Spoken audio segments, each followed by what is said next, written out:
বা প্রসাধনের ক্ষেত্রে ওয়াটারপ্রুফ প্রসাধনী ব্যবহার করার বিষয় আছে, লেজার ট্রিটমেন্ট, দাঁতের কিছু বিষয় আছে। এরকম কয়েকটা মাসালার কথা কি আপনি বলতে পারেন যেটা আমাদের সমাজে খুব বেশি রূপচর্চার ক্ষেত্রে বা মানুষের দৈনন্দিন জীবনে ব্যবহার হচ্ছে, কিন্তু মানুষ সেটার ব্যাপারে ইসলামের নির্দেশনা সম্পর্কে একদমই জানে না? মেকআপের ক্ষেত্রে, মেকআপ বা প্রসাধনের ক্ষেত্রে ওয়াটারপ্রুফ প্রসাধনী ব্যবহার করার বিষয় আছে, লেজার ট্রিটমেন্ট, দাঁতের কিছু বিষয় আছে। আমাদের আচ্ছা, দাঁতের বিষয়টাতে একটু একটু কথা বলি। এটা খুব খুব ইন্টারেস্টিং একটা টপিক। রিসেন্টলি দেখা যাচ্ছে যে এটা নিয়ে খুব সোশ্যাল মিডিয়াতে খুব হাসাহাসি, ট্রল কিংবা আলোচনা সমালোচনা হচ্ছে যে অনেকে যে ভ্যাম্পায়ার ট্রিথ বানাচ্ছে।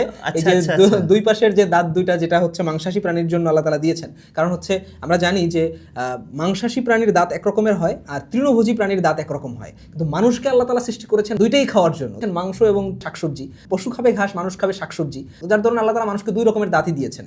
তো এইটা কি ইসলাম কি বলে এই বিষয়ে? ভ্যাম্পায়ার দাঁত, এর দ্বারা ইসলামের অনেকগুলা বিধানের লঙ্ঘন ঘটে। আচ্ছা আচ্ছা। সর্বপ্রথম যে বিধানের লঙ্ঘন ঘটে সেটা হলো তাগয়ির ফি খালকিল্লাহ, অর্থাৎ আল্লাহ তাআলার সৃষ্টির মাঝে পরিবর্তন। রাইট।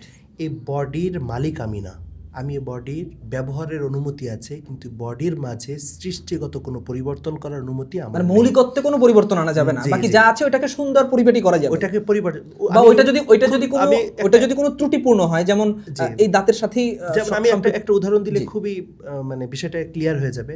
আপনি একটি বাসা ভাড়া নিয়েছেন, একটি অ্যাপার্টমেন্ট ভাড়া নিয়েছেন। আপনি একটা ফ্ল্যাটে যখন ভাড়া নিয়েছেন, মালিকের পক্ষ থেকে ফ্ল্যাটকে সুন্দর করার অনুমতি আছে, কিন্তু ফ্ল্যাটের ভিতরে কোনো নির্মাণ সংশ্লিষ্ট কাজ করার আপনার অনুমতি নেই। সুন্দর একটা উদাহরণ, মাশাআল্লাহ।